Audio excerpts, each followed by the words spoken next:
अस्सलाम वालेकुम। हुकूमत ने आज बिजली की कीमतों में तकरीबन 7.5 रुपये फ़ी यूनिट कमी की है। ये कमी की बड़े देर से वादे किए जा रहे थे, लेकिन कमी को बुरे कार लाना काफ़ी मुश्किल था। एक तरफ इंटरनेशनल मॉनेटरी फ़ंड है जिसकी हर नंबर के ऊपर नज़र होती है और वो इसरार ये करते हैं कि उतना ही आप रिलीफ दे सकते हैं जितने आप पैसे इकट्ठे करें। ये नहीं हो सकता कि बजट डेफिसिट पहले ही इतना ज़्यादा है उसके ऊपर मज़ीद बोझ डाला जाए। लेकिन आज ही के दिन अमेरिका की तरफ से पाकिस्तानी बरामदात के ऊपर टैरिफ भी आयद किए गए हैं 29% की शरह से। और आज ही के दिन बिजली की कीमत में कमी इंडस्ट्रियल यूज़र्स, बिज़नेस जो कमर्शियल यूज़र्स हैं उनके लिए भी और घरेलू सार्फिन के लिए भी वो एक पहला स्टेप होगा उस तरफ कि हमने किस तरीके से बैनुल-अक़वामी मार्केट में अपनी बरामदात को कंपेटिटिव रखना है। पाकिस्तान का अगर एक सिंगल कंट्री के तौर पर जाना जाए कि सबसे ज़्यादा बरामदात किस मुल्क में जाती हैं, तो पाकिस्तानी बरामदात का सबसे बड़ा हिस्सा अमेरिका को जाता है एक मुल्क के तौर पर। वैसे यूरोपियन यूनियन में हमारी बड़ी बरामदात जाती हैं, लेकिन उसमें नंबर ऑफ़ कंट्रीज़ बहुत ज़्यादा हैं। तो प्रोग्राम के इस हिस्से में हमारे साथ वफाकी वज़ीर तवानाई अब शामिल हो रहे हैं। इनसे पूछेंगे कि ये अचीवमेंट कैसे हुई और इसको आइंदा दिनों में इनके जहन में क्या खाका है, कैसे इस सेक्टर को लेकर आगे चलेंगे, 2400 अरब का जो सर्कुलर डेट है उसको कैसे काबू में करना है और उसमें मज़ीद इजाफा ना हो उसके लिए क्या करेंगे। लगारी साहब, बहुत शुक्रिया आप हमारे साथ शामिल हो रहे हैं। पहले तो इसी पे बता दीजिए कि IMF बड़ा इस मामले के ऊपर कंसर्न था कि आप टैरिफ में कमी तब ला सकते हैं कि आपकी बिल की कलेक्शन जो रिकवरी है, रिसीवेबल है, वो ना बढ़ रहा हो। तो आपके तो पहले ही काफ़ी बड़ी अमाउंट थी, तो आपने ये कमी कैसे हासिल की? मलिक साहब, बहुत शुक्रिया आपने मुझे इनवाइट किया। एक तो IMF का ये हक भी है और हमारा भी फ़र्ज़ बनता है कि हम जो फिस्कल साइड के ऊपर रिस्पॉन्सिबिलिटी के साथ आगे चलें और जो बोझ उठा सकते हैं उसी को उठाएं और अपनी जो एफिशिएंसी है और अपने घर को ख़ुद ठीक करें और उसके ज़रिए आम आवाम तक ये रिलीफ पहुंचाएं। हमारे पास इस वक्त रिलीफ पहुंचाने के लिए एक्स्ट्रा फिस्कल स्पेस है ही नहीं अवेलेबल। तो हमने तकरीबन 1 साल पहले वज़ीर आज़म की क़यादत के अंदर न सिर्फ एक ओवरऑल प्रॉपर रिफॉर्म प्रोसेस का आगाज़ किया, बल्कि उसके साथ साथ हमने जो हमारे माजी के अंदर इस किस्म के IPP के कॉन्ट्रैक्ट्स जिसके अंदर जगह थी, स्पेस थी और हम समझते थे कि हम बाहमी इत्तफाक के साथ उन ओनर्स को और IPP की कंपनीज़ को कायल कर सकेंगे, तो उनके साथ हमने एक रिव्यू का प्रोसेस शुरू किया जो तमाम ट्रांसपेरेंसी के साथ पिछले कई महीनों के अंदर चलता रहा। आज भी हमारे कई IPPs ऐसे हैं जिनके साथ ये रिव्यू का प्रोसेस जारी और सारी है। अभी तक हमने जितना भी एडवांटेज उनके रिव्यू कॉन्ट्रैक्ट्स करने के शक्ल में 3200 कुछ अरब रुपए का आवाम के लिए अगले 3 से 25 साल के अंदर किए जाने वाली पेमेंट्स से अपने आप को प्रोटेक्ट करके हासिल किया, उसकी सालाना जो जी बचत थी, एक तो वो इस 7 रुपये 41 पैसे का हिस्सा है और उसके अलावा प्राइम मिनिस्टर साहब ने आज से कई हफ्ते पहले, 2-3 हफ्ते पहले, जब इंटरनेशनल मंडी के अंदर पेट्रोल और डीजल की कीमतें कम हुई थी, तो वो पहली दफ़ा 1 साल के अंदर आगे कंज्यूमर्स को पास ऑन करने के बजाय अपने पास रख के और उनको बिजली के कंज्यूमर्स को पास ऑन करने का वादा किया था। तो तकरीबन 2 रुपये 12 पैसे की करीब जो इस 7 रुपये 41 पैसे में है, वो हमने उस पेट्रोल और डीजल की कमी को ना आगे पास ऑन करके अपनी बिजली के सार्फिन को जो ज़्यादा बेहतर और एक क्लीनर ऑप्शन है लोगों का एनर्जी इस्तेमाल करने का, उसकी तरफ हमने टर्न किया। तो ये 7 रुपये 41 पैसे का इफ़ेक्ट इस तरह आया। अच्छा लगारी साहब, एक चीज़ अगर मोटे मोटे नंबर मिल जाएं, 4 या 5 आपने IPPs ऐसे थे जो पुराने थे जिनको आपने बंद कर दिया, कुछ ऐसे थे जिनके ऊपर आपने टेक एंड पे का एग्रीमेंट किया और कुछ ऐसे थे जो चाइनीज़ CPEC के नीचे लगे हुए हैं, वो प्रोसेस अभी चल रहा था। बताइए कि इसमें ब्रेकअप क्या है? चाइनीज़ CPEC के ऊपर आपको कंसेशन मिली या अभी वो प्रोसेस ऑन गोइंग है? चाइनीज़ CPEC के प्लांट्स के ऊपर और उसके अलावा कई ऐसे प्लांट हैं, टोटल तकरीबन 68 ऐसे प्लांट्स हैं जिनके साथ अभी हमारी बातचीत चल रही है। चाइनीज़ के साथ तो हमारी CPEC के फ्रेमवर्क के अंदर रहते हुए डेट रीप्रोफाइलिंग की एक्सरसाइज है जो अभी जारी और सारी है। उसके अलावा उन CPEC के प्लांट्स के अलावा बहुत सारे प्लांट्स हैं, विंड के हैं, सोलर के हैं और मुख्तलिफ हैं। हुकूमत के कुछ प्लांट्स ऐसे हैं जिनके साथ अभी हम इस प्रोसेस में हैं और जब वो इंशाल्लाह भी ट्रांसलेट हो जाएंगे और उनके रिव्यू हो जाएंगे कॉन्ट्रैक्ट्स उनके साथ, तो फिर उस वक़्त हम जो भी फ़ायदा होगा वो बड़ी रिस्पॉन्सिबिलिटी के साथ आवाम तक पहुंचाएंगे। मलिक साहब, इस स्टेज के ऊपर ये भी बात करना ज़रूरी है कि अगर हम सिर्फ IPPs के कॉन्ट्रैक्ट्स को रिव्यू कर रहे होते तो हमारे जो इंटरनेशनल डेवलपमेंट पार्टनर्स हैं उनका हमारे ऊपर एतमाद ना होता। यानी ये तो बहुत आसान काम है या ये बहुत एक लेस मुश्किल काम है रिव्यू कॉन्ट्रैक्ट्स बामी मुशावरत के साथ करना, लेकिन असली बात यह है कि उनमें एक एतमाद होना चाहिए कि आइंदा ये सस्टेनेबल भी है कि नहीं, ये मुस्तकबिल के अंदर ये अमल कीमतें कम करने का जारी और सारी भी रह सकेगा कि नहीं, या इसको भी हम मेंटेन करके रख सकेंगे कि नहीं। तो उसके लिए रिफॉर्म प्रोसेस के अंदर एक अमली इस किस्म के इक़दामात उठाना और उसकी तरफ पेश रफ्त करना, उससे हमारे इंटरनेशनल डेवलपमेंट पार्टनर्स को मैं समझता हूँ कि कॉन्फिडेंस आया और ओवरऑल एक पूरी जो रिफॉर्म का एजेंडा लेके हम चल रहे थे पावर डिवीजन में प्राइम मिनिस्टर साहब के कहने के ऊपर, वो IMF को और औरों को कायल कर सका कि हमें एक सेक्टर की दूसरे सेक्टर के अंदर एडवांटेज उठाने दिया जा सके और हम लोग इन IPPs के कॉन्ट्रैक्ट्स के जो फ़ायदा है वो आवाम तक पहुंचा सके। लगारी साहब, लेकिन क्या इंटरनेशनल मॉनेटरी फंड ने इस रिडक्शन की मंजूरी दे दी है या IMF की मुशावरत अभी जारी है? क्योंकि हमें तासुर यही मिला है कि IMF से अभी ये प्रोसेस जारी है कंसल्टेशन का, फाइनल अप्रूवल अभी होनी बाकी है कि पैसे फिस्कल साइड के ऊपर एक्स्ट्रा बोझ ना पड़े, वो आपने कैसे मैनेज करना है, ये अभी चीज़ फाइनलाइज नहीं हुई। हमारे इस तमाम अमल का फिस्कल साइड के ऊपर कतन कोई बोझ नहीं पड़ेगा। ये हमारी सेल्फ जनरेटेड अमाउंट्स हैं और IMF के साथ जो हमारी एक अग्रीमेंट साइन अभी नेर पास्ट के अंदर हुई है, अभी नज़दीक माजी के अंदर, ये तमाम चीज़ें हमारी उन्हीं के असूलों की बुनियाद के ऊपर हैं और उससे बाहर नहीं हैं। अच्छा, जो अमेरिका ने पाकिस्तानी इंपोर्ट के ऊपर उन्होंने नए टैरिफ्स आयद किए हैं, कोई 29% तकरीबन इजाफी टैरिफ्स हमारी इंपोर्ट्स के ऊपर उन्होंने लगाए। हम ट्रेड में अमेरिका के साथ कुछ $5 अरब के हमारे फ़ायदे में। क्या ये जो बिजली की कीमतों में आपने कमी की है, इसके बाद अगर वो टैरिफ को फैक्टर इन कर लें और इनको इनपुट कॉस्ट को फैक्टर इन कर लें तो क्या अब हमारी बरामदात कंपैरेटिव रहेंगी अमेरिका के उस टैरिफ आयद करने के बावजूद, या हम डिसएडवांटेज पोजीशन में चले गए?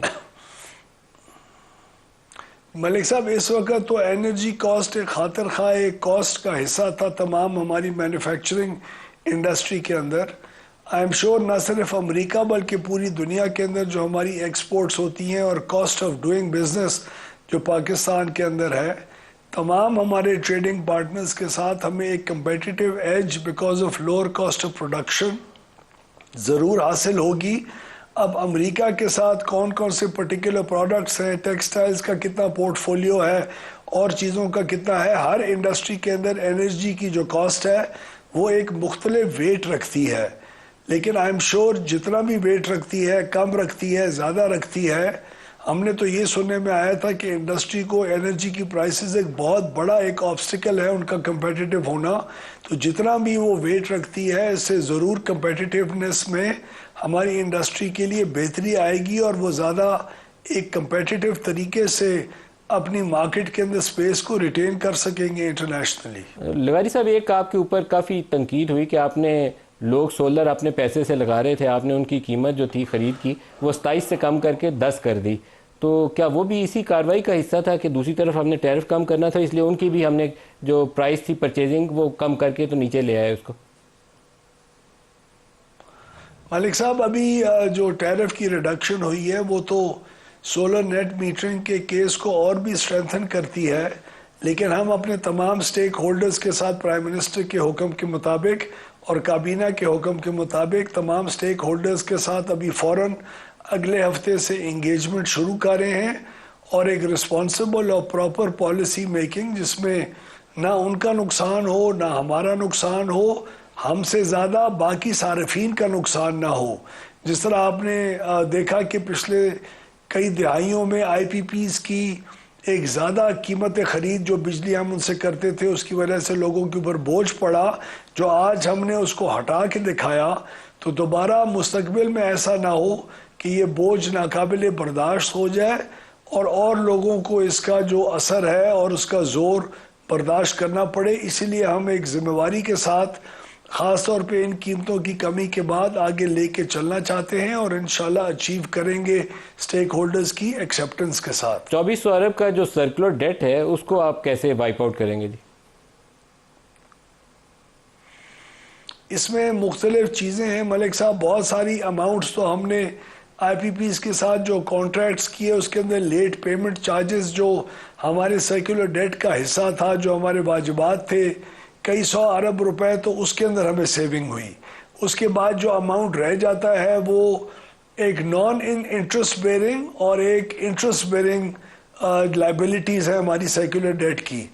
उनमें से जो इंटरेस्ट बेरिंग है, जिनका अगर हम ना दें तो उसका कॉन्स्टेंटली हमें एक सूद भरना पड़ता है, उनको हमने उठा के और CPP की जो बैलेंस के जो रिसीवेबल्स हैं उसके अगेंस्ट सिक्योरिटाइज करके और बैंक्स के साथ एक अग्रीमेंट करने के काफ़ी हम अब इंशाल्लाह नज़दीक हैं, जिसके तहत लोअर इंटरेस्ट रेट्स की वजह से बग़ैर इजाफी बोझ आवाम के ऊपर डाले हम उसी अमाउंट को जो रिकवर कर रहे हैं उसे न सिर्फ उसकी जो पैसे की कीमत है यानी सूद उसका अदा कर सकेंगे हर साल, जो कि सिर्फ सूद अदा होता था पहले, हालांकि लोग उसके ऊपर 3 कुछ रुपए का DSS चार्ज भी पे किया करते थे, बल्कि इस सूद के अलावा अब हम उसका जो असल है वो भी वापस करके अगले जैसी एग्रीमेंट होती है 6 या 7 साल की जो भी टर्म शीट बैंक अप्रूव करेंगे उसके मुताबिक हम अगले 6 साल में तकरीबन हमें अंदाज़ा है कि हम सर्कुलर डेट को 0 पे ले जाएंगे इंशाल्लाह। तो आप तकरीबन 1200 अरब रुपए के करीब बैंकों से उठाएंगे, कुछ ऐसा ही है नंबर? जी हाँ, 1200 कुछ अरब रुपए है जी। चलें, ये तो अच्छी खबर है कि अगर 5 साल में हम इस सर्कुलर डेट के ट्रैप से बाहर निकल जाएं, लेकिन ये सस्टेनेबल होना चाहिए। फर्दर तो जो हमारी कैश फ्लो बनती है उसमें इस सर्कुलर डेट के अंदर क्या मजीद ऐड होता जाएगा आइंदा 2-3 सालों में, या फर्दर फ्लो 0 पे आ गया? नहीं, फर्दर फ्लो तो 0 पे है, हमने मेंटेन करके भी रखा हुआ है, सर्कुलर डेट के अंदर इजाफा नहीं होने दे रहे। 2018 से लेके 2022 तक तकरीबन कोई 1500 अरब रुपए का इसमें इजाफा हुआ था। अब हमारे सर्कुलर डेट के अंदर इजाफा नहीं होता, जो भी नुकसान है वो हम अपने फाइनेंस के बजट के अंदर रख के उसको बर्दाश्त करते हैं, लेकिन जिस तरह ये चोरी का हुजम कम होगा उतना आपको फाइनेंस डिवीज़न के ज़रिए बजट अपनी सब्सिडीज़ के अंदर नहीं रखना पड़ेगा, और उतने ही कई 100 अरब रुपए सालाना जितनी हमारी चोरी कम होगी, हमें आवाम को रिलीफ देने के लिए लोगों के मुख्तलिफ मनसूबे डेवलपमेंट और बुनियादी सहूलियात के लिए वो पैसे इस्तेमाल होंगे। और अल्हम्दुलिल्लाह अभी तक के जो फिगर्स हमारे पास फरवरी के महीने तक आए हैं, जून 24 से लेके अभी तक जो हमने बजट नुकसान किया हुआ था उससे तकरीबन हमने कोई 145 अरब रुपए बेहतर परफॉर्म किया है, जो हमारी गवर्नेंस और बेहतर डिस्ट्रीब्यूशन कंपनीज को मैनेज करने की वजह से अभी तक हम हार्वेस्ट कर चुके हैं। तो हम समझते हैं कि प्राइवेटाइजेशन और बेहतर बोर्ड्स की गवर्नेंस की वजह से जो हमें फ़ायदा मिलेगा, अब इंशाल्लाह इस नुकसान के हुजम को भी खातिर खास में कमी इसी साल से होते हुए देखेंगे। अच्छा लॉयर साहब, बिल्कुल एंड पे 1-2 चीज़ें अगर बता दें। 600 अरब के प्राइम मिनिस्टर साहब ने कहा था कि बिजली चोरी होती है और इसको हमने कम करना है। आपके जहन में खाका क्या है? बाज़ एरियाज़ हैं, पेशावर इलेक्ट्रिसिटी है, आपकी हैदराबाद इलेक्ट्रिसिटी है, ढेरों ढेर वहाँ पे लॉसेज हैं, कैसे काबू करेंगे? स्ट्रेटजी क्या है इसके लिए? पेशावर की जो इलेक्ट्रिसिटी कंपनी है वो तो पिछले साल से बेहतर परफॉर्म कर रही है, लाहौर की भी बेहतर कर रही है, पंजाब के तमाम डिस्कोस कर रहे हैं। जो क्वेटा इलेक्ट्रिक कंपनी है उसके अंदर भी बहुत ज़्यादा 27,000 से ज़्यादा ट्यूबवेल्स के अंदर हमें तकरीबन 80 से 100 अरब रुपए का सालाना नुकसान होता था, क्योंकि वहाँ से रिकवरी नहीं होती थी। प्राइम मिनिस्टर ने जो 55 अरब रुपए की एक सोलराइजेशन की स्कीम लॉन्च की है हुकूमत बलूचिस्तान के साथ मिलके, उसके अंदर बहुत धड़ाधड़ तेज़ी से काम हो रहा है और लोग उनको हम सोलराइज करके ग्रिड से हटा रहे हैं, जिसकी वजह से वो 80 से 90 अरब रुपए का सालाना नुकसान सिर्फ एक कंपनी का इंशाल्लाह अगले साल तक ख़त्म हो जाएगा। यानी 55 अरब रुपए की हमने रिन्यूएबल एनर्जी के अंदर इन्वेस्टमेंट करके और इस नुकसान को हम ख़त्म कर रहे होंगे। तो आइंदा मुस्तकबिल मुझे प्राइवेटाइजेशन की वजह से, बेहतर गवर्नेंस की वजह से और इस किस्म के इनोवेटिव सॉल्यूशंस लाके बेहतरी होते हुए दिखाई दे रही है, और आपका इंशाल्लाह खित्ते में आपका पावर सेक्टर अगले 3 से 4 साल में जो हमारा बाकी वक्त रह गया है उसमें हम इंशाल्लाह रीजनली मोस्ट कंपेटिटिव और एक एफिशिएंट सेक्टर बन के उभरेंगे। प्राइवेटाइजेशन में अवलीन तरजीह कौन सी कंपनीज होंगी आपकी? हमारी 3 डिस्कोस की इस वक्त प्राइवेटाइजेशन काफ़ी एडवांस स्टेज के ऊपर है। फाइनेंशियल एडवाइज़र काफ़ी तेज़ी से काम कर रहा है। किस कंपनी की? हमारी प्रिपरेशन उन डिस्कोस की इस्लामाबाद, गुजरावाला और फैसलाबाद इनकी फर्स्ट स्टेज में हो रही है। इसके 2-4 महीने के बाद अगर मार्केट में इंशाल्लाह जैसे हम एपेटाइट इन्वेस्टमेंट की देखते रहेंगे, इसका अगला हदफ हमारा पेशावर, हैदराबाद और सखर की कंपनीज हैं जिनको हम लॉन्ग टर्म कंसेशन एग्रीमेंट्स पे देने की जाने की काबीना ने हमें ऑलरेडी अप्रूवल दी हुई है। उसके हम इंटरनली काम सारा मुकम्मल कर रहे हैं तेज़ी से, और जैसी मार्केट की एपेटाइट हम देखेंगे हम इन 3 कंपनीज का भी प्रोसेस इमीडिएटली फ्लोट कर देंगे। लास्ट क्वेश्चन, ये जो 3 कंपनियां इस्लामाबाद, गुजरावाला और फैसलाबाद है, ये 30 जून 2025 से पहले आप इसकी प्राइवेटाइजेशन और मैनेजमेंट ट्रांसफ़र करना चाहते हैं, कुछ ऐसा ही है? मैं इस वक्त बहुत एक्साइटमेंट में कोई डेट नहीं देना चाहता। हमारी अच्छी स्पीड पे काम हो रहा है और तकरीबन यही हदफ है हमारा कि हम नेक्स्ट फाइनेंशियल ईयर के अंदर पूरी ट्रांजैक्शन को क्लोज करके और हैंड ओवर कर लें कंपनीज को। अवैस लुगारी साहब, वफाकी वज़ीर तवानाई, बहुत शुक्रिया आप हमारे साथ रहे। एक ब्रेक ले लें, हमारे साथ रहिए।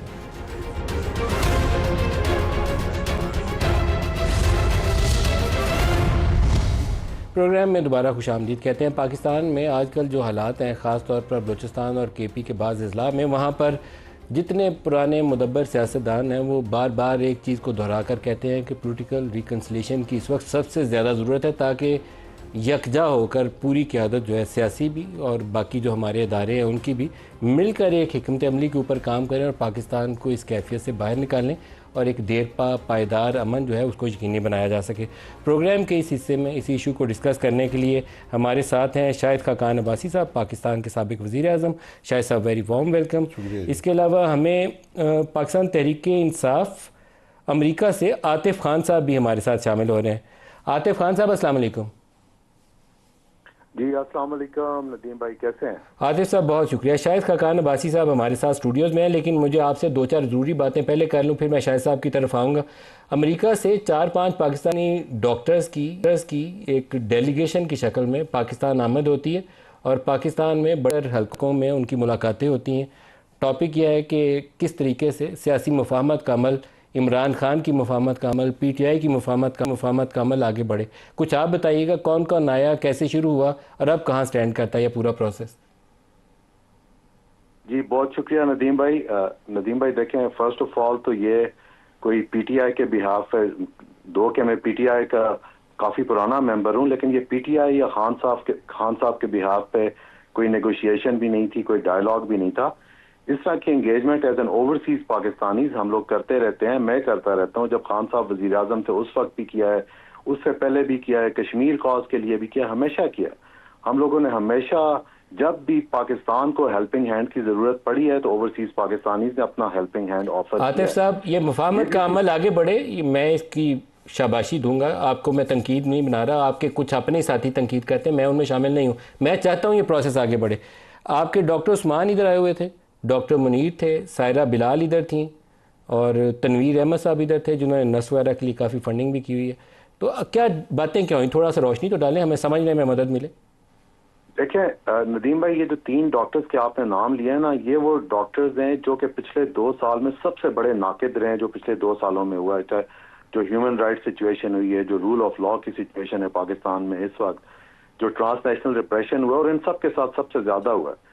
लेकिन इन्होंने हिम्मत की जी, it was a daring step, specially हमारी उस बहन का जो अपने 6-6 साल के 2 ट्विंस बेटियां छोड़ के यहाँ से गए। और फॉर देम जो पाकिस्तान के हालात हैं, वो उनके उसमें दिमाग में ये था, it can be a one way ticket for us. देखें, US citizen does not matter. Khadija Shah as a US citizen. अभी ये बताइए कि आपकी बातचीत जो हुई उससे कोई उम्मीद बंधी है? देखिए, मुझे तो नदीम भाई अगर 1% भी उम्मीद होगी ना, तो I am a very optimistic person और मेरी कन्विक्शन है। और देखें, जब मेरा लीडर भी बोलता है कि जंगों के मसाइल भी टेबल पे बैठ के हल होने हैं, तो ये कौन सी इतनी बड़ी जंग है? अफगान वॉर कतर डायलॉग शुरू कराने में मेरे लीडर का हाथ था। तो मेरा ख्याल है इंशाल्लाह जी, क्यों नहीं, इंशाल्लाह एट द एंड शायद हकान अब्बासी साहब आपके साथ बैठे हैं और ये सारे बड़ा अच्छा रोल प्ले कर रहे हैं। और मैं तो यही बोल रहा हूँ जी, एक नेशनल डायलॉग होना चाहिए। हम लोगों ने तो एक एंगेजमेंट किया ना, मेरा ख्याल है कि take this the first drop of rain, इसको एक नेशनल डायलॉग में कन्वर्ट करें। आप जैसे लोग बैठे हैं, सारे बैठे हैं कि पाकिस्तान क्यों एज कम्पेयर टू, देखें हम इसका नेक्स्ट स्टेप क्या होगा? अभी तो आपकी एक टीम आई, विजिट करके मुलाकातें उनकी अच्छी हो गई जो हमें पता चला, नेक्स्ट स्टेप क्या होगा? नेक्स्ट स्टेप वही तो मैं बात कर रहा हूँ जी, आपके साथ शायद हकान अब्बासी साहब बैठे हैं, बाकी ये जो जितने भी लोग हैं, ये लोग इसको नेशनल डायलॉग में लेके जाएं, बताएं, ये बात करेंगे पाकिस्तान में 77 साल में हाइब्रिड रिजीम नहीं चला। इंडिया जो हमारे साथ आज़ाद हुआ तो आगे निकल गया, बांग्लादेश 1971 में आज़ाद होकर आगे निकल गया। तो क्या इस हाइब्रिड रिजीम में ऐसी क्या चीज़ है कि ये पाकिस्तान को नहीं चलने दे रहा? तो बैठ के नेशनल डायलॉग करें और मसला को, रूट कॉज को पकड़ें और उसको हल निकालें सारे मिल के। और ये सबको मिलकर निकालना पड़ेगा जी। इस वक्त मैं आपको बता रहा हूँ, Pakistan needs the desperate help of helping hand. तो सारे हेल्पिंग हैंड बने और इस मसाइल में से पाकिस्तान को निकालें इंशाल्लाह इंशाल्लाह। आतिफ खान साहब, आपका बहुत शुक्रिया, आप हमारे साथ शामिल हुए। मैं वीडियोज़ में आऊँगा शाहिद खाकान अब्बासी साहब के पास। शाहिद खाकान अब्बासी साहब, जो 2-3 इंटरेस्टिंग डेवलपमेंट्स हुई हैं ये ईद हॉलीडेज़ के दरमियान में, एक तो आतिफ खान साहब के कुछ साथी आए हुए थे अमेरिका से जिनकी मुलाकातें हुई हैं यहाँ काफ़ी इन्फ्लुएंशियल लोगों से। काफ़ी दिनों से यहाँ अली मीन गंडापुर जो चीफ़ मिनिस्टर हैं केपी के, वो यहाँ थे इस्लामाबाद में, और उनकी भी इमरान से मुलाकात हुई है। एंड आई थिंक मैं अपने वो रिपोर्टर से पूछ रहा था, वी आर एक्सपेक्टिंग कि शायद उनकी इन ए डे और 2 हो सकता है कोई प्रेस कॉन्फ्रेंस हो इसी रिकन्सिलेशन, पोलिटिकल रिकन्सिलेशन वाले इशू के ऊपर। आप इसके काफ़ी बड़े रहे हैं टॉर्च बेरर के, सियासी मुफाहमत आगे बढ़नी चाहिए। अब आप बताइए, कोई रास्ता निकलता है आगे? नहीं, इसके अलावा है रास्ता कोई नहीं। आज आप बलूचिस्तान का मसला देख लें, केपी के मसाइल देख लें, मुल्क की सियासत के मसाइल देख लें, मईशत को देख लें, आप जिस चीज़ पर भी जो इश्यूज़ हैं पाकिस्तान के, इनका सिर्फ आज एक हल है कि पॉलिटिकल रिकन्सिलेशन हो और मुल्क का निज़ाम आप वापस आइन के मुताबिक और कानून के मुताबिक लेकर आएँ। इसका कोई और हल नहीं है। बिल्कुल सही। एक ब्रेक ले लेंगे, हमारे साथ रहिएगा।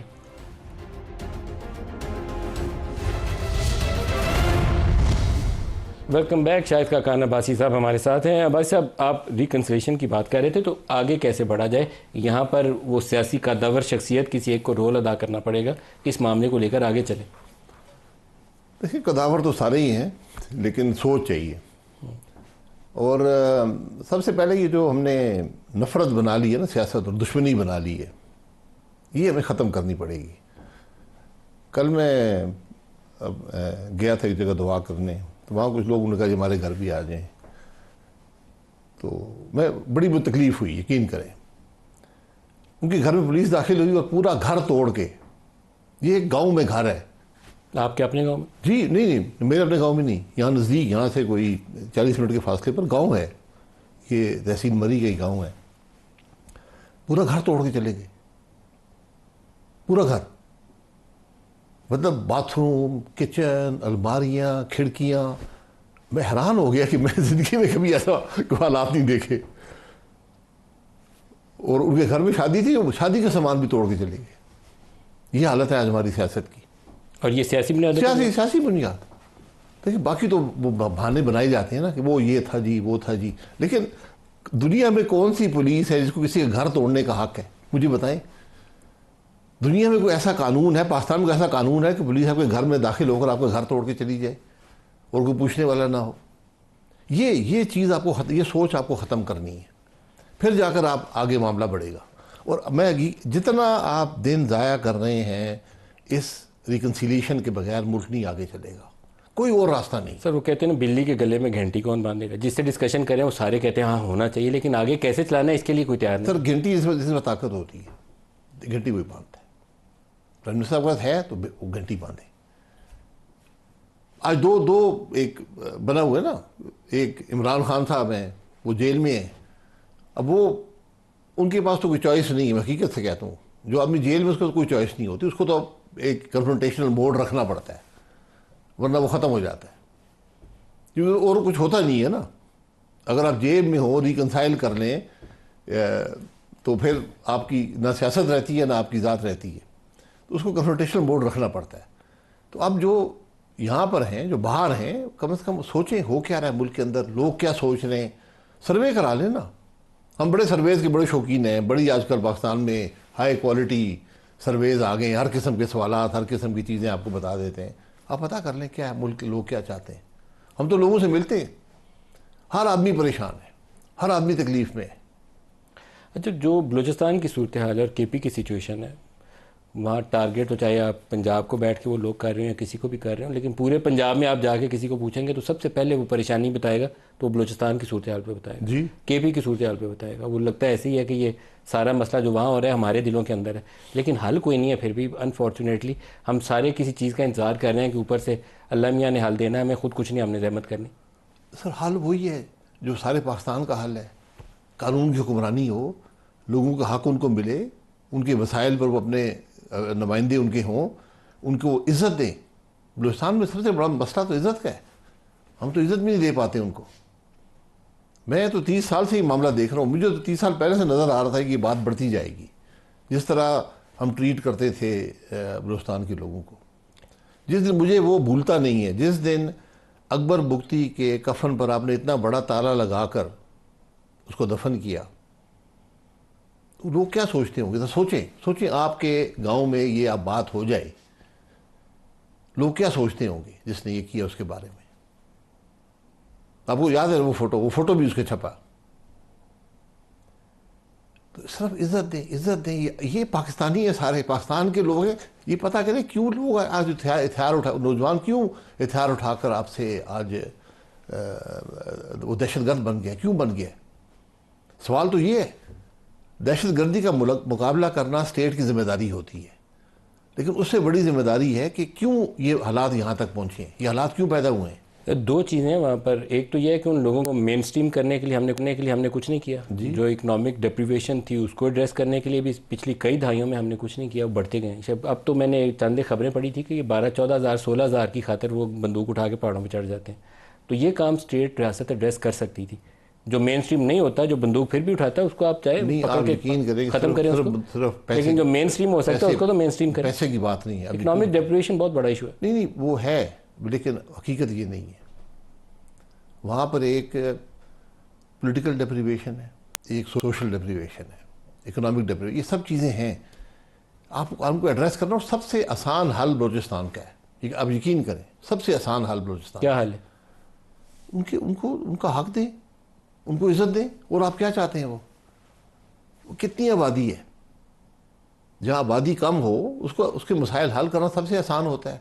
उनके अपने मसाइल हैं। बलूचिस्तान तो आप हकीकत से मैं कहता हूँ, अगर आप उसको सही तरह चलाएं, 5 साल में पाकिस्तान का सबसे प्रॉस्परस सूबा बन सकता है।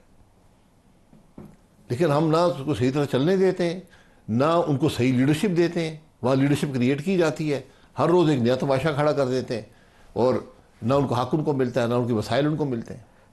35 सालों से तो मैं जो देख रहा हूँ, वहाँ असम्बली में बैठे लोगों की इमारत के अलावा किसी आम बंदे तक वो पैसा नहीं जाता। आप यहाँ डिविजिबल पूल से उनके लिए 100 अरब रखें या 1000 अरब रखें, वो जाता जेबों में ही है। उन लोगों के ऊपर उसका 50% भी लगता तो उनके हालात बेहतर होते हैं। ये सारे वो लोग हैं जो अवाम के मुंतखब नुमाइंदे नहीं होते, यकीन करें, अवाम के वोट से नहीं आए होते।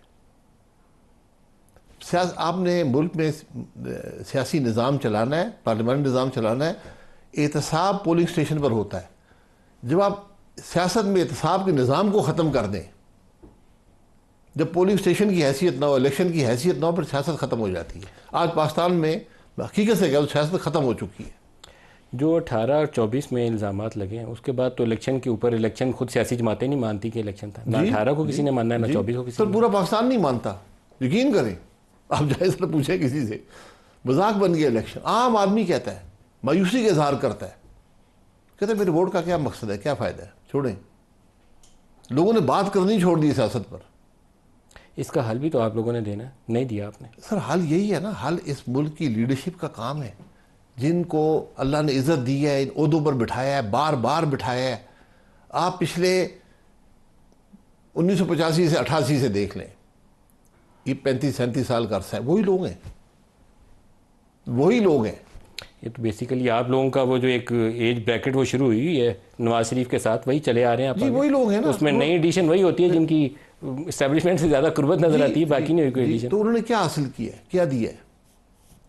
उन्होंने एस्टेब्लिशमेंट लेके आए, उन्होंने क्या दिया? लेकिन सर जो नवाज शरीफ या आसिफ जरदारी का ही मैं नाम ले लेता हूँ, मैं महसूस करता हूँ कि इस अरसे में सबसे ज़्यादा जो नहीं, आप इमरान खान का नाम, इमरान खान भी शामिल, इसी रास्ते से आए थे, इसी रास्ते से, कोई फ़र्क नहीं है। लेकिन इन दोनों ने सियासत में उनसे ज़्यादा लंबा सफ़र तय कर लिया हुआ। इमरान की तो बाद में 2011 से वो बैक करना शुरू किया ना सर, उन्होंने कम सफर में काफ़ी तो यहाँ पे इन्वेस्टमेंट 80s में शुरू हो गई थी नवाज शरीफ के ऊपर, तो IGI बनने से पहले से बीबी का मुकाबला करने के लिए वो सिक्योरिटी रिस्क करार दिया गया। फिर बाद में जरदारी साहब ने भी बैत कर ली, मुझे पता था बात नहीं, देखें ना, वो आप तो उनके करीब रहे हैं, अब आप कहें कि ये बातें गलत थी तो IGI गलत थी, मैं बात कर, चले वो मैंने कभी किताब लिखी तो लिख दूंगा वो तो आपके तो लोगों के उस वक्त इंटरव्यूज कहीं और हुए थे टिकटें देने के लिए। ठीक, नहीं मेरा कभी कहीं आपका नहीं हुआ होगा, लेकिन बाकी सारों के, जनरल मीर गुल साहब से कौन कौन मिलके वो टिकटें लेने के लिए जाता था क्लियरेंस के लिए, वो तो आपको सारों का पता ही है ना। नहीं, मैं डायरेक्ट नॉलेज नहीं रखता हूँ, यकीन करें नहीं रखता हूँ। मैं इस काम से हमेशा दूर रहता हूँ। वो कई काम है, मैं इससे वो नहीं कह रहा कि हुए हैं, और सब ने हिस्सा डाला है ना। फ़ायदा क्या हुआ? कुछ मिला है पाकिस्तान को, कुछ मिला है पाकिस्तान के अवाम को, कुछ मिला है इन सब कामों से। पहले IGI के लिए सारा काम किया गया, फिर 18 में इमरान खान की हुकूमत के लिए काम किया गया, फिर नो कॉन्फिडेंस के बाद PDM के लिए काम किया गया, एंड पता नहीं क्या होगा। IGI तो 3 साल चली, फिर बेनज़ीर भुट्टो को ही लाया गया, फिर वो 3 साल में वो ख़त्म हो गई। तो इमरान भी तो तीसरे साल चौथे साल में जाके इसलिए गिरा है ना, ये रास्ता है ही नहीं सूटेबल किसी के लिए, पसंद सारे वही करते हैं कि कंधों में चढ़ के ही आना है, फिर जाते भी कंधों पे ही है। मैं सिर्फ ये पूछता हूँ कि मुल्क का क्या बनेगा? अल्लाह ही मालिक है। ये वो लोग भी अमीर हो गए, उनको वजारतें भी मिल गई, बड़े बड़े ओहदे भी मिल गए, लेकिन मुल्क तो आगे तरक्की नहीं की ना। कोई रास्ता निकालना पड़ेगा, आप में से चंद लोगों को इनिशिएटिव लेना पड़ेगा, इकट्ठे बैठना पड़ेगा। इनिशिएटिव बिल्कुल, हम बात करने को तैयार हैं, सुनने को तैयार, लेकिन कोई बात करने वाला हो, सुनने वाला हो। या तो हम हर एक को अपनी कुर्सी अजीज़ है, ये कुर्सियाँ छोड़ेंगे, जब आप इन कुर्सियों से मोहब्बत आपकी ख़त्म होगी फिर मुल्क आगे चलेगा। सर मियाँ साहब वोट को इज्जत दो का नारा लगाते लगाते पाकिस्तान से बाहर गए, पाकिस्तान वापस आए हैं तो उन्होंने भी वही रास्ता इख्तियार किया है जो माजी में वो करते रहे थे, या इमरान खान ने किया था, वही रास्ता वो भी लेकर आए। अभी इमरान खान नारे मार रहे हैं, कल को बाहर आएंगे फिर वो भी वही रास्ता इख्तियार करेंगे, इसीलिए आगे बढ़ने का रास्ता आपको नहीं मिलता। आप में से कोई रास्ता बंद कर देंगे ना, नहीं आप वो इक़्तिदार का रास्ता आवाम को दे दें, फिर मला ठीक हो जाएंगे। दोनों तरफ कसूर है, वो भी रास्ता बंद नहीं करते और आप भी उसी रास्ते को इख्तियार करना चाहते हैं, आपको ये शॉर्टकट आसान लगता है। आपसे मुराद ये नहीं, ठीक बात है, ये हकीकत है, ये मुल्क की हकीकत है, बदकिस्मती से मुल्क की हकीकत है। क्योंकि अगर वो वोट की इज्जत दो का नारा नवाज शरीफ बरकरार रखते हैं तो उनको ये रास्ता 47 फॉर्म वाला नहीं था लेना, नहीं देना। फिर वो इंतजार करते हैं कि मेरी बारी आएगी तो आ जाएगी, नहीं तो मैं बाहर बैठा हूँ। बिल्कुल नहीं बैठे पड़े तो फिर रास्ता कैसे मिलेगा? बलूचिस्तान में जो कुछ हो रहा है वो लाहौर बैठे हुए हैं, मेरे ख्याल में उन्हें कोयटा बैठे होना चाहिए था। जरदारी साहब तो बीमार हैं, उन्हें भी कोयटा होना चाहिए। कोयटा बैठ नहीं सकते ना, उनकी हुकूमत है, आज उनकी हुकूमत फरीक है इस मामले में, उनकी जमात की हुकूमत फरीक है, तो फिर वो आ नहीं बैठ सकते। फिर तो वो पार्ट ऑफ द प्रॉब्लम हो गया ना। वो कहते हैं ना कि आइदर पार्ट हल ढूंढे ना, अपनी जमात की मीटिंग बुलाएं, हल ढूंढे कि भाई क्या हो रहा है बलूचिस्तान में। अख्तर मेंगल साहब हमारे गवर्नमेंट में, उससे पहले भी जब अपोजिशन में हम थे तो हमारे साथी थे, आज अख्तर मेंगल साहब सड़क पर बैठे हुए। मैं आज एक तस्वीर देख रहा था, इंटीरियर मिनिस्टर मोहसिन नकवी मिले हैं नवाज शरीफ से और मरीम से। आई होप कि उसमें बलूचिस्तान इशू के ऊपर ही कोई बात हो रही थी, लेकिन उनके मैंने सारों के वो ग्रिम फेसेस देखे हैं तो मुझे लगता है कि सारे परेशान हैं, हल नहीं है। हल होता तो शायद ज़्यादा लोग साथ बैठे होते, इंगेज कर रहे होते। अख्तर का आपने नाम लिया, मेंगल का, अख्तर मेंगल साथ बैठे होते, अचकज़ई साथ बैठे होते, फिर आपको एक होप मिलती कि आगे बढ़ने का रास्ता है। वो नहीं मुझे नजर आया उस पिक्चर के अंदर। तो वहाँ हल है नहीं ना, मैंने यही कहा, आप फरीक बने हैं इस मामले में। आप हल उस वक्त निकलता है जब आप फरीक ना हो। आज आप हुकूमत है, आप हल निकाल सकते हैं, अगर आप आज आज़ाद हैं, अपने फैसले कर सकते हैं, हल निकल सकता है। उनकी बात सुने, उनको जेलों में मत डालें, जेलों का काम हमेशा ख़राब होता है, इसलिए जेलों में मत डालें, बात सुने, उन मसाइल हल करें। बलूचिस्तान कितनी आबादी है, वसाइल कितने, ज़रा उसको देखें, ज़रा आप ऑब्जेक्टिवली सोचें। सबसे आसान हाल मुल्क का बलूचिस्तान का है। जो जोर साहब का वज़ारत उज़्मा में गुजरा, उस कोई ऐसा मौका आया कि जिसमें आपको रोल प्ले करना पड़ा हो तो आपने कहा कि नहीं ये सियासी रास्ता है, इसको लेके आगे चलते हैं, इससे हल निकलेगा? ये बड़ी दर्दनाक कहानी में, सारा हुकूमत गायब हो गई। मैं कोयटा गया, बंदे कोई नहीं था। तो कहाँ गए? बस ये छोड़े ना, गायब। पूरी बलूचिस्तान असेंबली नहीं थी जब आप एज प्राइम मिनिस्टर में वहाँ गया, और बलूचिस्तान की पूरी असेंबली नहीं पूरी असेंबली नहीं थी। कहाँ थे वो सारे लोग? बस वो कहीं और बैठे हुए थे, बशमूल सिर्फ एक डिप्टी स्पीकर और एक गवर्नर थी, एक साहिबा थी डिप्टी स्पीकर साहिबा, और एक रहीला दुरानी, और एक गवर्नर साहब थे अचकजई, और कोई आदमी नहीं था। और उस वक्त चीफ मिनिस्टर कौन था? अपने सरदार साहब, नवाब साहब, रईसानी साहब? नहीं, अपने हमारे PMLN के वो होंगे सनाउल्लाह ज़हरी साहब जी। ये वो मौका होगा जब बाप पार्टी बनने वाली थी, वो वाला मौका जी? उससे पहले हाँ। उसके बाद इलेक्शन वहाँ चोरी हो गया। फिर एक आदमी बलूचिस्तान से आया जो किसी पार्टी के साथ नहीं था, वो सेनेटर इलेक्ट हो गया, और यहाँ पर आकर चीफ मिनिस्टर इलेक्ट हो गया, तो चेयरमैन सेनेट इलेक्ट हो गया। तो मैं सिर्फ इतना मैंने कहा बाप पार्टी कैसे बनी थी? आपके रहते हुए बाप पार्टी बनी थी? उसी ज़माने में ये चल रही थी। तो मैंने कहा जी मैं इस सेनेट को नहीं मानता, मैं इसमें नहीं जाऊंगा, मैं कभी सेनेट में नहीं गया। बाप पार्टी बनी उसी वक्त आपके सेनेट इलेक्शन हुआ तो आपके सेनेटर्स से शेर का निशान लेके उनको इंडिपेंडेंट कर दिया गया था। वो हुआ, संजरानी साहब आए, वो चेयरमैन सेनेट बन गए और इंडिपेंडेंट थे। आपको एक दफा नहीं, 2 दफा अल्हम्दुलिल्लाह बने जी, 2 दफा बन गए। दूसरा मौका तो और भी ज्यादा मजे का ना, वो 14 आपके लोग ऐसे थे जो दोपहर में खाने में शामिल थे, आफ्टरनून में वोट दिया संजरानी साहब को, रात को फिर साथ बैठे हुए थे, और आप लोगों भी ठीक थे कि ठीक है कोई बात नहीं, हम बड़े खुले दिल के लोग। खाने में साथ थे, वोट देने में उधर थे। ये चीजें हैं जो मुल्क की सियासत को तबाह करती हैं।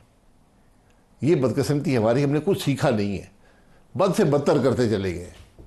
आप लोगों का कसूर नहीं है, आप उस वक्त चुप करके नहीं है, खामोशी साथ लेते हैं कि ठीक है जो हो रहा है।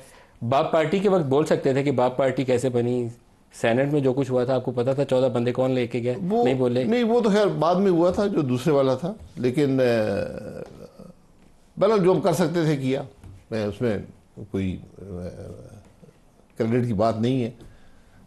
लेकिन आपकी पार्टी में से शरीफ बरदरान बोल सकते थे, नहीं बोले? बार बार वो तज़किरा करते हैं जनरल बाजवा का, नेशनल सिक्योरिटी कमेटी का। नेशनल सिक्योरिटी कमेटी के इजलास के अंदर फिर आप कहते हैं वो बार बार शहबाज का नाम लेता है। शहबाज साहब उस वक्त के आर्मी चीफ की मददसराई में टाइम गुजारा था अपोजिशन लीडर के तौर पर, जब इमरान खान की हुकूमत में NSC हुई थी।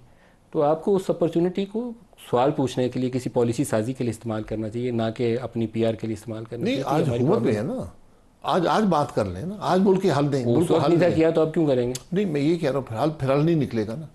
आपको हल है, हल निकल सकते हैं, थोड़ा सा दिल को खुला करना पड़ेगा और सोच को थोड़ा वसी करना पड़ेगा। सर हल तो इसका यही है कि आप जो रिप्रेजेंटेटिव्स हैं वहाँ के उनको बुलाएं, शहबाज शरीफ हों, नवाज शरीफ हों, जरदारी साहब हों, आप जैसे लोग हैं, साथ बैठें एक मेज पे। PTI साथ नहीं पता कि मुल्क में रिप्रेजेंटेटिव कौन है। हमारे मुल्क की तो ये हालत हो गई है, किसी कुर्सी पर बैठे हो, अवाम के नुमाइंदे नहीं है, उनके वोट से नहीं आए। PTI तो उनको ये कहती है कि बात करेंगे, ये स्टोलन मैंडेट है, इनका मैंडेट है ही नहीं। PTI भी स्टोलन मैंडेट भी आई थी ना, वो कौन से बड़े पारसा हैं इस मामले में। तो आज एक बैठ कर एक फैसला कर लें कि हम ये काम नहीं करेंगे, सियासी लोग ही बैठ जाएं कि हम ये नहीं करेंगे। चार्टर ऑफ डेमोक्रेसी में इन्होंने ये चीज़ें तय की थी। चार्टर ऑफ डेमोक्रेसी साइन करने के फ़ौरन बाद उसके ऊपर अमल नहीं था हुआ, मुशर्रफ से मुज़ाकरात शुरू हो गए थे, आपको पता है इस सारी तो उसी दौरान हो रहे थे, उसी दौरान हो रहा था, उसी वक्त COD हो रहा था, और उसी वक्त दुबई में बैक चैनल के ऊपर खामोशी के साथ मुज़ाकरात चल रहे थे NRO के ऊपर। तो वो आप सियासतदान हमेशा चोर रास्ते की तलाश में रहते हैं। नहीं, वो अब वो मामला ख़त्म हो गया ना, अब स्पेस ख़त्म हो गई है, यकीन करें। अब स्पेस नहीं है, पॉलिटिकल एरिना में भी स्पेस नहीं है, और आपकी मुल्की मामला में भी स्पेस नहीं रही। पहले आप कुछ गुजारा करके 2-4 साल गुजार लेते थे। आप क्यों नहीं इस पे इनिशिएटिव लेते? मैं सियासी लोगों को बुलाइए, एक कॉल तो करिए ना, डायलॉग तो करिए, एक मेज़ पे बैठिए। सर हमने सिर्फ अपोजिशन को यहाँ बुलाया था, और वहाँ पर ना हमें जगह मिलती थी, पूरे इस्लामाबाद में कोई जगह देने को तैयार नहीं था। बैठ ही गए ना, आप कोशिश बैठ गए, दोबारा बात भी कर ली, FC भी आ गई, रेंजर भी आ गए, 20-30 आदमी थे, कुछ नहीं हुआ। दोबारा कर लीजिए। नहीं ठीक है, दोबारा करिए। बलूचिस्तान की बात आपकी दुरुस्त है, इस पर बातचीत होनी चाहिए बलूचिस्तान के मामले पर। आप बुलाइए उनको, दोबारा बैठिए, क्या होगा? पुलिस आके ताले मारेगी ना, और कुछ नहीं होगा। नहीं, बलूचिस्तान का मामला बहुत सीरियस है। करेंगे? नहीं, बिल्कुल करते हैं, करेंगे इस पर बातचीत कर रहे हैं, सोच रहे हैं इस पर कैसे क्या किया जाए। इनिशिएटिव लीजिए सर, खिदमत होगी। ये खिदमत का काम नहीं, बिल्कुल नहीं, नहीं, ये ज़रूरत है, ये जिम्मेदारी का काम है। शाहिद खाकान अब्बासी साहब, पाकिस्तान के साबिक वज़ीर आज़म, बहुत शुक्रिया आप हमारे साथ रहे। आज के लिए इतना ही, इजाज़त दीजिए। अल्लाह हाफ़िज़।